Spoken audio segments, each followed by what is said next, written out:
آج ہم بات کرنے والے ہیں حضرت ٹیپو سلطان رحمت اللہ تعالی علیہ، جو ایک بادشاہ بھی تھے، ایک حافظ بھی تھے، جو رمضان میں تراویح بھی پڑھاتے تھے۔ وہ عظیم شخصیت کا ایک واقعہ ہم آج سنانے والے ہیں، تو ویڈیو کو لائک شیئر سبسکرائب ضرور سے کرنا اور شیئر دوستوں میں ضرور سے کرنا۔ 18 سینچری کا وہ وقت تھا جب ہندوستان کے اندر انگریز اپنا راج جمانے کے لیے ہر قسم کی چالیں چل رہے تھے، اور میسور کے سرزمین پر ایک ایسا رہنما تھا، ایک ایسا شیر تھا جسے دنیا ٹیپو سلطان رحمت اللہ تعالی علیہ کے نام سے جانتی ہے۔ ٹیپو سلطان صرف ایک بادشاہ ہی نہیں تھے، وہ ایک مومن بھی تھے جو اپنے ملک، اپنے دین اور اپنی عوام کے لیے اپنی جان تک دینے کو تیار تھے۔ جی ہاں ناظرین، ٹیپو سلطان 1799 کے سال سرنگا پٹنم کا قلعہ بندی ہو چکا تھا۔ انگریز فوج ہر طرف سے گھیرا ڈالا ہوا تھا۔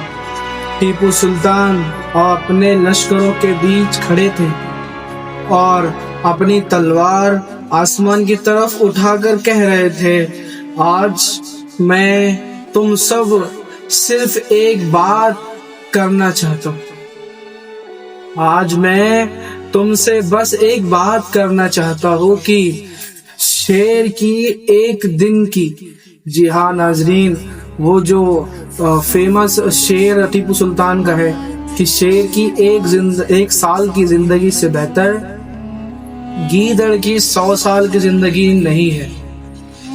یعنی شیر کی ایک دن کی زندگی گیدڑ کی 100 سال کی زندگی سے بہتر ہے، اور میں گیدڑ کی موت مرنے سے انکار کرتا ہوں۔ میں دنیا میں آیا بھی ہوں شیر کی طرح اور دنیا سے جاؤں گا بھی شیر کی طرح۔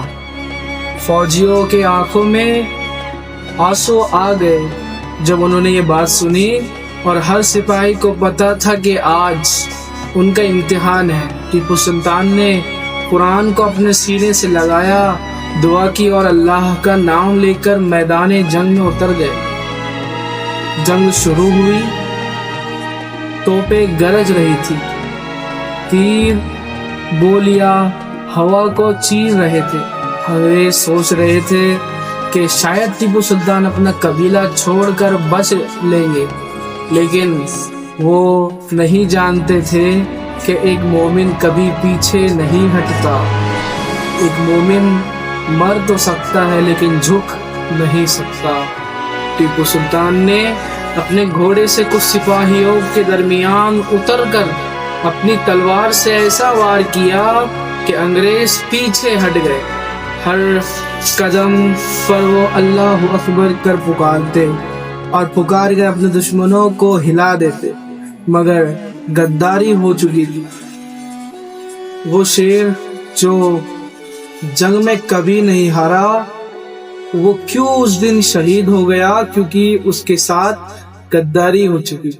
ایک اپنے آدمی نے انگریزوں کو گپ راستہ بتایا، دشمن قلعے کے اندر گھس گئے اور ٹیپو سلطان کو ایک گولی لگی، مگر وہ گرتے گرتے بھی اپنی تلوار چھوڑنے کو تیار نہیں تھے۔ گولی ٹیپو سلطان کو لگنے کے بعد بھی حضرت ٹیپو سلطان اپنی تلوار چھوڑنے کو تیار نہیں تھے۔ انگریزوں نے کہا، سلطان تم زندہ رہو، ہم تمہیں ہندوستان کا سب سے بڑا حکمران بنائیں گے، بس ہمارے ساتھ ہو جاؤ۔ ٹیپو سلطان نے کمزور لیکن مضبوط آواز میں کہا، میں اپنے رب کے سوا کسی کے سامنے جھکنے کو منظور نہیں مانتا۔ اور یہ کہہ کر انہوں نے آخری وار کیا اور شیر محصور ٹیپو سلطان کی شہادت کا مقام پا گئے۔ آج بھی سرینگا پٹنم کی مٹی پر ان کی آوازیں، ان کی گواہی سنائی دیتی ہے کہ ایک ایسا بادشاہ تھا جو مال و دولت، کرسی یا تاج کے لیے نہیں، صرف اپنے ملک اور اپنے دین کے لیے جیتا تھا۔ حضرت ٹیپو سلطان شیر محصور رحمت اللہ تعالی علیہ کی اس آخری امتحان کی گھڑی میں بھی انہوں نے ہمیں سکھایا کہ مرنا ہے تو شیر کی طرح مرو، جینا ہے تو شیر کی طرح جیو، اور صرف اللہ کے لیے جیو۔ تو ناظرین، اگر آپ کو یہ واقعے سے کچھ سیکھ ملی ہو یا پھر آپ کو یہ واقعہ اچھا لگا ہو تو ویڈیو کو لائک، شیئر، سبسکرائب ضرور سے کرنا، اور ملتے ہیں اگلے کسی سچے اور اچھے واقعے کے ساتھ۔ تب تک کے لیے خدا حافظ۔